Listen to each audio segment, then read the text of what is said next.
देखें, पहले ही हमारे जो कश्मीर रेजोल्यूशन है वो वहाँ सिक्योरिटी काउंसिल में पड़ी हुई है, तो अगर बार बार सिक्योरिटी काउंसिल में जाते हैं। हाँ, तो अगर वो परमानेंट मेंबर बन गया तो वो वीटो पावर से तो हमारा पक्का ही मसला हल खत्म हो जाएगी हमारी, और हम दोबारा कश्मीर जो इशू कभी भी रिजॉल्व नहीं होगा।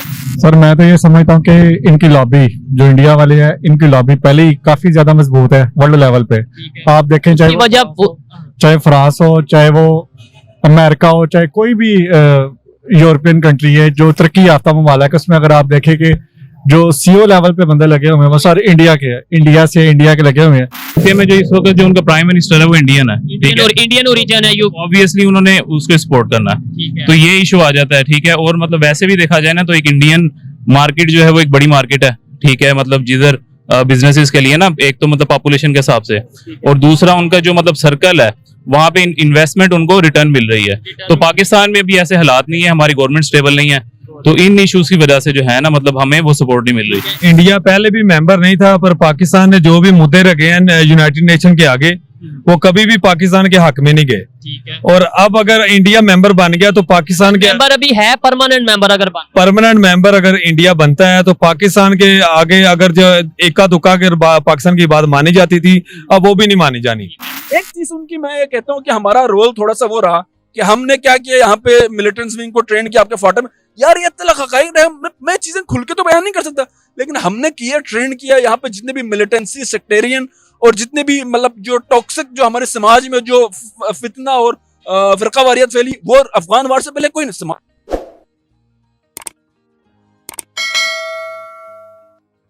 नमस्कार दोस्तों, स्वागत है आप सभी का आपके अपने चैनल पर। एक बार फिर ब्रिटेन और फ्रांस ने यूनाइटेड नेशन सिक्योरिटी काउंसिल में भारत को स्थायी सीट के रिजर्वेशन के लिए अपना समर्थन जाहिर किया है। साथ ही स्थायी व अस्थायी कैटेगरी में परिषद के विस्तार की पेशकश भी की है। गुरुवार को यूएनएससी में सुरक्षा परिषद संशोधन पर सालाना डिबेट में ब्रिटेन और फ्रांस के राजदूत ने डिबेट को संबोधित करते हुए कहा कि हम भारत, जर्मनी, जापान और ब्राज़ील के लिए नई स्थायी सीट के पक्ष में हैं। इस खबर को सुनकर पाकिस्तानी जनता कुछ परेशान नजर आ रही है। पाकिस्तानियों का कहना है कि अगर भारत को यूएनएससी में स्थायी सीट मिल गई तो पिछले 70 साल से देख रहे कश्मीर का ख्वाब टूट जाएगा, क्योंकि भारत को वीटो पावर मिल गया तो कश्मीर पाकिस्तान के हाथ से गया। इसलिए पाकिस्तानी इस पर काफ़ी परेशान नज़र आ रहे हैं। तो दोस्तों आइए जानते हैं पाकिस्तान के वेल एजुकेटेड जनता का इस मामले में क्या कहना है। धन्यवाद दोस्तों, लाइक, शेयर और सब्सक्राइब करें आपका अपना चैनल एस्ट्रैप। धन्यवाद। रिसेंटली यूनाइटेड नेशन की जनरल असेंबली की मीटिंग हुई है, जिसमें यूके, फ्रांस के भी एम्बेसडर मौजूद थे।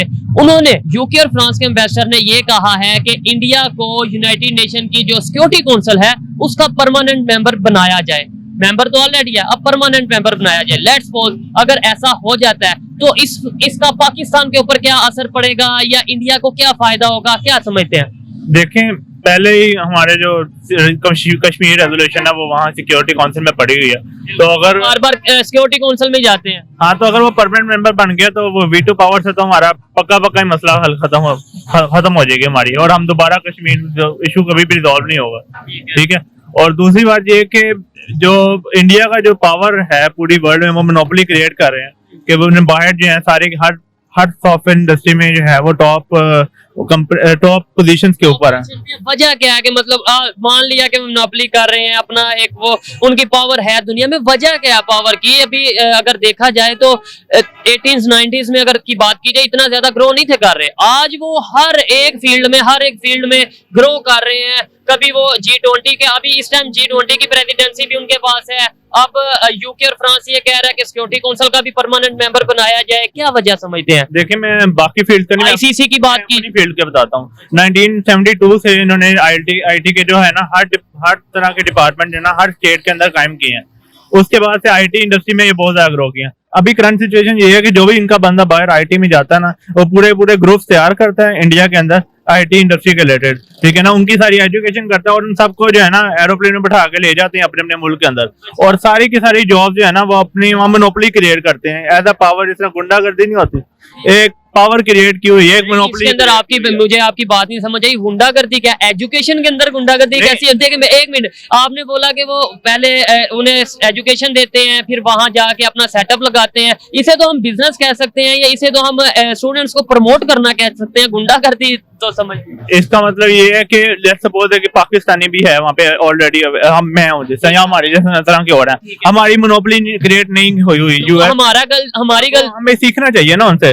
लेकिन अब मतलब हमारे वहाँ जो लोग जाते हैं वो तो वहाँ पे कहते हैं हम आगे हैं, बाकी सारे लोग जो है ना भूल जाए, ठीक है ना। उल्टा वो हमसे फ्रीलांसिंग के थ्रू हमसे सस्ता काम करवा के और हमें इधर रोक देते हैं। वो लोग ना अपने लोगों को सपोर्ट करते हैं और सबको लेके जाते हैं और वहाँ पे पावर क्रिएट करते हैं हर तरह से, तभी उनकी मोनोपोली है ना। और आज नहीं तो कल आहिस्ता आहिस्ता वक्त के साथ जिस तरह वो उनकी पावर बढ़ रही है, एक ना एक वक्त पे शायद वो बन ही जाए परमानेंट मेंबर। ये देखिए, ये जो आपने बात की इससे मैं एग्री करता हूँ कि वो अगर कोई उनका वहाँ फॉरेन जाता है, वहाँ पे अपना अगर सेटअप लगाते हैं तो पीछे से दूसरे स्टूडेंट्स को भी वो ट्रेन करते हैं और उन्हें लेकर आते हैं। इन्हें गुंडागर्दी नहीं, इसे आप एक शॉप माइंडेड क्रिएट करना क्या।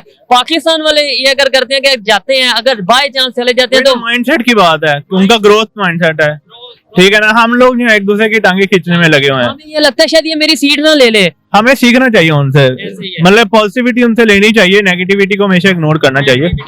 और फिर देखिए, मैं देख रहा था कि मोदी सरकार है, आज 3 साल पहले मैं पढ़ा था कि उन्होंने साइंस एंड टेक्नोलॉजी के लिए उनका जो बजट है सर, हमसे को मेरा ख्याल है 1000 गुना ज्यादा है, ऐसे ना। अगर उनका देखें तो वो आई थिंक कि वो 800 मिलियंस फॉर टेक्नोलॉजी, और हमारा बनता है बड़ी मुश्किल से जो है ना वो आपका 20 मिलियन भी नहीं मिलता। ठीक है, हमारा 5 के राउंड अबाउट है, बिल्कुल ऐसे ही है। फिर अच्छा, उन्होंने टेक्नोलॉजी डेवलप की है और उसके ऊपर उनकी बड़ी इन्वेस्टमेंट कर रहे हैं, बहुत ज्यादा इन्वेस्टमेंट कर रहे हैं। डेफिनेटली अगर साइंस एंड टेक्नोलॉजी में आप फ्लरिश करेंगे तो आप तरक्की करेंगे सर। और फिर मार्केट इसलिए भी बढ़ी है कि वहाँ पे सर रिसोर्सेज हैं और वहाँ पे अपॉर्चुनिटीज बहुत ज्यादा हैं। अपॉर्चुनिटीज और दूसरे नंबर पॉलिटिकल स्टेबिलिटी होने की वजह से कोई भी इन्वेस्टर है वो आता है और खुशी से आता है। और यूएई को देख लें, यूएई आपको देखें, आप पाकिस्तान के मुकाबले में वहाँ उसकी 1000 गुना ज्यादा इन्वेस्टमेंट है सर। बिल्कुल ऐसे ही है, 1000 गुना ज्यादा। क्या यूएई को देख लें, बहुत से ऐसे इस्लामिक कंट्रीज हैं। अभी भी हमारे यहाँ पे ये कहा जाता है अगर हमारी इकोनॉमी ग्रो नहीं कर रही उसके पीछे अमेरिका है। आप टीचर्स हैं, आप इस मतलब हाँ, ये यूथ है पाकिस्तान की, उनको आपने ट्रेन करना है। ये कहा जाता है जी उसके पीछे अमेरिका है, उसके पीछे यहूदी है, उसके पीछे काफर है, उसके पीछे हिंदू है। आज भी हमारी सोच यहाँ पे अड़ी हुई है। सर मैं तो ये समझता हूँ कि इनकी लॉबी जो इंडिया वाले हैं, इनकी लॉबी पहले ही काफी ज्यादा मजबूत है वर्ल्ड लेवल पे। आप देखें, चाहे फ्रांस हो, चाहे वो अमेरिका हो, चाहे कोई भी यूरोपियन कंट्री है जो तरक्की याफ्ता ममालिक है, उसमें अगर आप देखें कि जो सीओ लेवल पे बंदे लगे हुए हैं वो सारे इंडिया के हैं, इंडिया के लगे हुए हैं। तो सारी बात है, अगर वो बन जाता है। यूके और फ्रांस की जो बात की है, जिन्होंने सपोर्ट किया, यूके का जो प्राइम मिनिस्टर है वो भी इंडियन ओरिजिन है, ऋषि। हाँ जी, वो भी जो नेशन वाइड है वो इंडियन है। बात करने का मकसद ये है कि वो पहले ही हमारे खिलाफ इतना ज्यादा प्रोपेगेंडा करते हैं, और अगर वो बन गया तो उसके बाद तो उसने खड़े नहीं रहने देना पाकिस्तान को। उसकी पूरी कोशिश यही होगी किसी ना किसी तरीके से पाकिस्तान को दबाया जाए।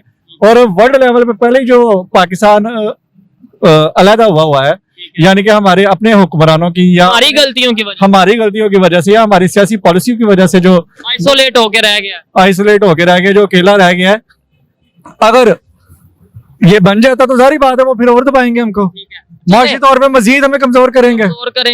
मान लिया, एक मिनट के लिए मान लिया कि इंडिया की जो सा एक पॉलिसी है या ओवरऑल उनके रिलेशन बेहतर है, हमारे रिलेशन क्यों नहीं बेहतर हो जाते? हम तो कभी कहते हैं फ्रांस के फकीर को भगा दो, कभी हम कहते हैं इस सफीर को भगा दो। हमारे रिलेशन क्यों, हम रिलेशन बेहतर कर लें और अपना। हम इसलिए रिलेशन बेहतर नहीं कर सकते कि ये जो हमारे हुक्मरान है इनको आपस की लड़ाइयों में और आपस के कामों में फुर्सत मिले तो ये सिर्फ तवज्जो देना।